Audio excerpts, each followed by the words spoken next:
JPSC की जो भी तैयारी कर रहे हैं स्टूडेंट्स, उस सिलसिले में मैं आज जीएस पेपर 1 के कुछ जो है इम्पोर्टेंट जीएस मैं उसके बारे में डिस्कशन करना चाहूंगी।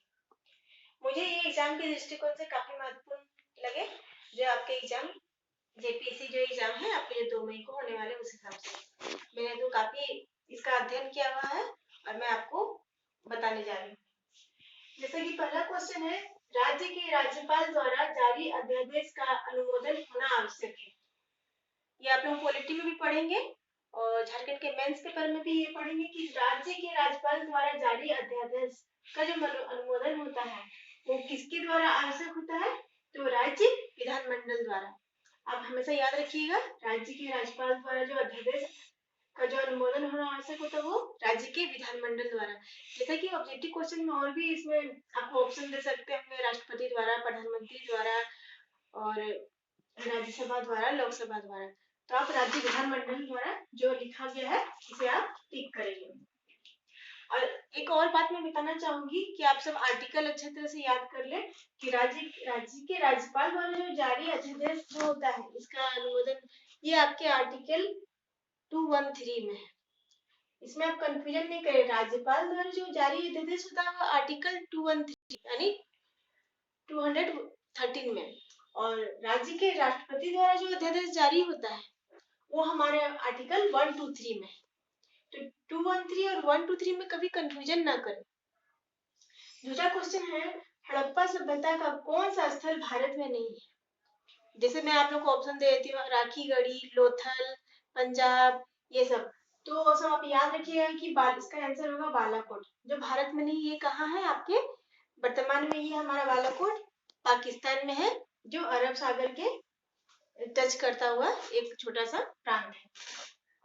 अब एक दूसरा मैं तीसरा क्वेश्चन ले रही हूँ, ये कोटेशन है जिसको बोल सकते हैं, भारतीय होने पर गर्व करे, गर्व से दावा करे कि मैं एक भारतीय हूँ और प्रत्येक भारतीय मेरा भाई है। यह उक्ति या यह कथन किसने कहा? तो ये मैं बता दी हूँ, ये आपका ये जो उक्ति है ये स्वामी विवेकानंद द्वारा कही गई है। इसे आप जरूर से याद करें। चौथा प्रश्न मैं लेती हूँ, तमिल का गौरव ग्रंथ जीवक चिंतामणि किस धर्म से संबंधित है? तो ये मैं बताना चाहूंगी, तमिल का जो गौरव ग्रंथ है जीवक चिंतामणि, ये जैन धर्म से संबंधित है। और एक मैं बता दूंगी, ये जो जीवक चिंतामणि है किसके द्वारा लिखी गई है? तो ये तिरुत्तक देव द्वारा लिखी गई है। फ्रेंड्स, आप अगर पेन और कॉपी लेके बैठे तो आप नोट कर लीजिए कि जीवक चिंतामणि जो लिखी गई है ये ग्रंथ, ये तिरुत्तक देव द्वारा लिखी गई है और यह जैन धर्म से संबंधित है। ओके फ्रेंड्स, नेक्स्ट क्वेश्चन में चलते हैं। बौद्ध धर्म में बुल का संबंध बुद्ध के जीवन की किस घटना से संबंधित है? बौद्ध धर्म में बुल का संबंध जो है बुद्ध के जीवन की किस घटना से संबंधित है? तो यह बुद्ध के जीवन से संबंधित है, आप याद रखिएगा इसे। अब मैं यहाँ पे एक मंडल आयोग रिपोर्ट के बारे में बताना चाहूंगी, क्योंकि ये हमारे एग्जाम की दृष्टि से काफी महत्वपूर्ण है।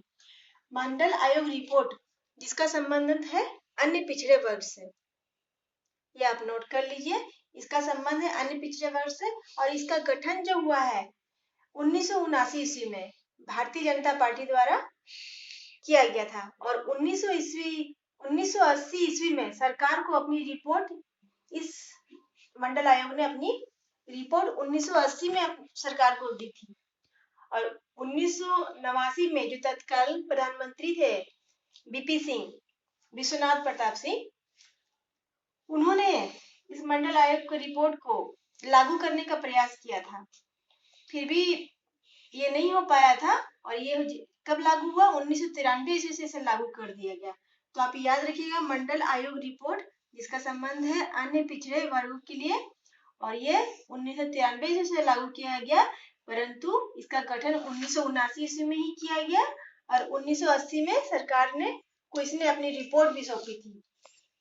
अब मैं नेक्स्ट क्वेश्चन की तरफ आ रही हूँ, प्रोजेक्ट इनसाइट। प्रोजेक्ट इनसाइट है क्या? तो ये आयकर विभाग द्वारा जारी किया गया प्रोजेक्ट। ये बोले कि एक हमारे अर्थव्यवस्था से लिया गया क्वेश्चन है कि प्रोजेक्ट इनसाइट क्या है? तो आयकर विभाग द्वारा एक साइट है जिसे हम आयकर विभाग निगरानी के लेन देन के जो होती है, जो कालाबाजारी होती है, उस पर निगरानी रखने के लिए एक लॉन्च किया गया है ये स्कीम प्रोजेक्ट इंसाइट, जिसका संबंध है आयकर विभाग से। अब नेक्स्ट क्वेश्चन पर आते हैं, गिल्ड आधारित बाजार के मायने किससे संबंधित है? तो ये सरकार प्रतिभूतियों का बाजार है। ये भी आपकी अर्थव्यवस्था से संबंधित है कि गिल्ड आधारित बाजार के जो मायने हैं वो सरकार प्रतिभूतियों का बाजार है। इसे आप इम्पोर्टेंट है, इसे आप याद रखिएगा। किसी अर्थव्यवस्था में पूंजी निर्माण किस पर निर्भर करता है? जैसा कि आप लोग जानते हैं कि किसी अर्थव्यवस्था में पूंजी निर्माण ये कुल बजट पर निर्भर करता है। अब नेक्स्ट क्वेश्चन है, स्टेट बैंक ऑफ इंडिया की स्थापना किसकी संस्तुति पर की गई थी? तो हमारी एक समिति है, गोरावाला समिति। नेक्स्ट क्लास में मैं हो सकता समितियों के बारे में डिस्कस करूं, तो बताना चाह रही हूँ कि स्टेट बैंक ऑफ इंडिया की स्थापना गोरावाला समिति द्वारा की गई थी। अब मैं कुछ साइंस के प्रश्नों पर आती हूँ। अब मैं आपसे बताना चाहूंगी कि थैलेसीमिया जो एक बीमारी है, ये किससे संबंधित है? तो ये संबंधित है रक्त से। नेक्स्ट क्वेश्चन है, रेडियो आयोडीन 131, ये जो हमारा रेडियो आयोडीन 131 ये एक प्रोसेस है मेडिकल साइंस में। ये इसमें क्या किया जाता है? तो इसमें थायराइड ग्रंथि में जो विकार उत्पन्न होता है उसकी जांच के लिए हमारा रेडियो आयोडीन 131 ये थेरेपी दी जाती है एक पेशेंट को। तो ये हमारा थायराइड ग्रंथि में उत्पन्न विकार की जांच के लिए रेडियो आयोडीन 131 की थेरेपी दी जाती है। रेडियो फास्फोरस 32 ये जो थेरेपी है हमारे अस्थि विकार को दूर करने के लिए ये थेरेपी मेडिकल साइंस में दी जाती है, इसे आप याद रखिएगा। रेडियो फास्फोरस 32 अस्थि विकार से संबंधित है। और नेक्स्ट है रेडियो सोडियम 24, इसका उपयोग क्या है? तो सोडियम 24 इसका उपयोग है मनुष्य शरीर में रक्त प्रवाह की गति का मापन करती है, उसके अनुसार फिर उसको मेडिसिन दी जाती है पेशेंट को। अब एक क्वेश्चन मैं बता रही हूँ कि कौन सा कार्बनिक पदार्थ प्रकृति में प्रचुर मात्रा में पाया जाता है? तो प्रचुर मात्रा में पाया जाता है जो कार्बनिक पदार्थ, यहाँ आप ये नोट करिए कार्बनिक पदार्थ, तो वो कौन है? सेल्यूलोज। नेक्स्ट क्वेश्चन है, मिश्र धातु जिसे अमलगम कहते हैं क्या है? पारा और जस्ता। आप यहाँ नोट रखेंगे कि जिस भी धातु में पारा मिक्स है उसे हमें अमलगम ही कहते हैं। तो मिश्र धातु जिसे अमलगम कहते हैं पारा प्लस जस्ता। और बाल नाखून, नेक्स्ट क्वेश्चन है, बाल से जो केस है हमारा, केस नाखून खुर में क्या पाया जाता है? तो केरोटीन पाया जाता है। तो ये किसका पार्ट है? प्रोटीन। तो क्वेश्चन ये पूछा जाता है कि बाल नाखून खुर में क्या पाया जाता है? Vitamin, minerals, protein. तो ये प्रोटीन पाए जाते हैं। प्रोटीन क्या है? केरोटीन एक पार्ट है। किस वायसराय को भारतीय राष्ट्रपति का उत्प्रेरक कहा जाता है? जैसे आप इम्पोर्टेंट क्वेश्चन बोल के लिख लीजिए कि वायसराय जो भारतीय राष्ट्रपति का उत्प्रेरक है कौन सा है? Lord Curzon.